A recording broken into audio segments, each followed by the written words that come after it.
भारत के साथ आप रिलेशनशिप ठीक नहीं करेंगे, पाकिस्तान तरक्की नहीं कर सकता। हमने पाकिस्तान और इंडिया का ट्रेड बंद करके किसको नुकसान पहुंचाया? ईरान भारत से खुश है, कतर भारत से खुश है, पूरा का पूरा अरब भारत से खुश है और मंदिरें भी बना रहा है और कह रहा है कि जहाँ पे मोदी जी आप हाथ रखिएगा वो जमीन मंदिर की हो जाएगी। यहाँ रिश्वत लेने की आजादी है। देखो ना, आजाद मुल्क की आजादियां देखो, भूखा मरने की, बेरोजगार रहने की आजादी, रिश्वत लेने की, मिलावट करने की, जाली दवाएं अभी जो आया है और लोगों की बिना ही खा गए। क्या हमें भीख मांगने और भूखा मरने की भी आजादी नहीं? पाकिस्तान इस वक्त परेशान है क्योंकि भारत का दबदबा पूरी दुनिया में बढ़ रहा है। बीजेपी ऐसी जमात है जिसने जो वादा लोगों से किया वो वादा पूरा किया। सऊदी अरब ने बोला है कि यार शेख को चाहिए, शेख मांगता ब्रह्मोस, अब शेख मांगता तो शेख को मिलता। और ये कैसे बता रहे कि दुनिया में कैसे तेजी से इंडिया जो है वो ग्रो कर रहा है और आगे ये तय हुआ। नेतन्याहू से पूछा गया, मोदी ने नेतन्याहू से कहा कि मुझे आपने हैफा पोर्ट देनी है लेकिन उसके साथ साथ मुझे गजा भी चाहिए। गजा में तेल गैस इशू नहीं है, गजा की 41 किलोमीटर लंबी जो साहिली बेल्ट है उस पे इंडिया की नजर थी। यूएई ने ऐसा किया। मुस्लिम कंट्रीज में मोदी जी जय जय श्री राम ये नारा पूरी दुनिया में गूंज रहा है। विश्वास जाग गया है कि यही एक पार्टी है जो आम आदमी को वहाँ मजबूत करने के लिए, उसको आवाज देने के लिए हमेशा काम करती रही और आगे भी काम करती रहेगी। जाहिर सी बात है।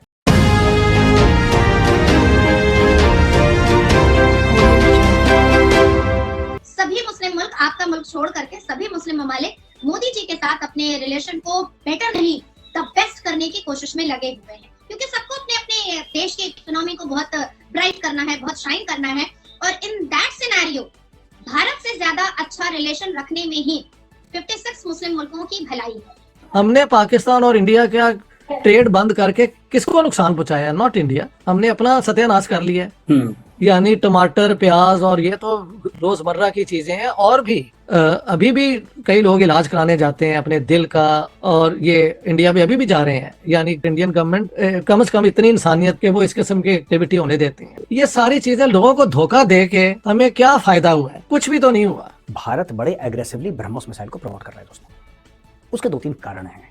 सबसे पहला कारण ये है कि ब्रह्मोस मिसाइल का कोई काट नहीं है, कोई तोड़ नहीं है। दूसरी चीज, इसमें जो डेवलपमेंट हो रही है उससे क्या हुआ है कि ब्रह्मोस मिसाइल आप समुद्र से चला सकते हैं, आप जमीन से चला सकते हैं, आप हवाई जहाज से चला सकते हैं। अब इसका रेंज इंक्रीज करके 900 किलोमीटर तक जा सकते हैं। दुनिया भर के लोगों ने ब्रह्मोस देखी और ऐसा बोला जा रहा है कि सऊदी अरब ने बोला है कि यार शेख को चाहिए, और सऊदी अरब के ऊपर लोग हमला भी कर रहे हैं।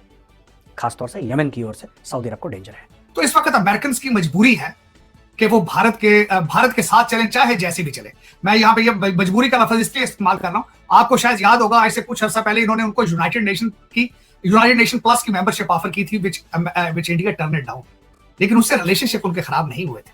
तो इस वक्त दुनिया में देखा है, मैं समझता हूँ कि India is the only rising power है जो अपनी टर्म्स पर रिलेशनशिप चलाता है, और किस खूबसूरती से चला रहा है। अब देखें, ईरान से वो रशिया से तेल भी लेते रहे, उनसे S-400 भी ले लिया उन्होंने। टर्की लेता गया S-400 तो उस पर फॉरेन सैंक्शन लगा दी।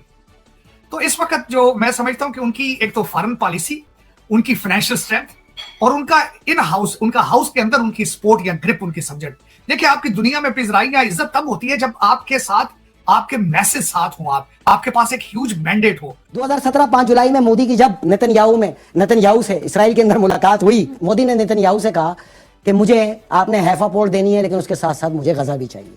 गजा में तेल गैस इशू नहीं है, गजा की 41 किलोमीटर लंबी जो साहिली बेल्ट है उस पे इंडिया की नजर थी। नेतन्याहू ने मोदी से पूछा कि आप मस्जिद अक्सा के ऊपर हैकल सलमानी के मुतालिक, ये मैं आपको वर्ड टू वर्ड बता रहा हूं, क्या राय रखते हैं। उसने कहा, अजी महाराज, आप तो मस्जिद अक्सा गिराने का सोच रहे हैं, हम तो बाबरी मस्जिद गिरा के राम मंदिर का आगाज भी कर चुके हैं, हम तो इसके पुराने खिलाड़ी हैं, हम आपके तन मन धन से साथ हैं। तो उसमें नेतन्याहू ने कहा, आज के बाद हैफा के साथ साथ गजा भी तुम्हें दिया। बोला खाली कैसे होगा? बोला वो हम करेंगे। कैसे? हमला करके, हमास को साफ करके तुम्हें नीट एंड क्लीन गजा देंगे। दिमाग मोदी का। बहरहाल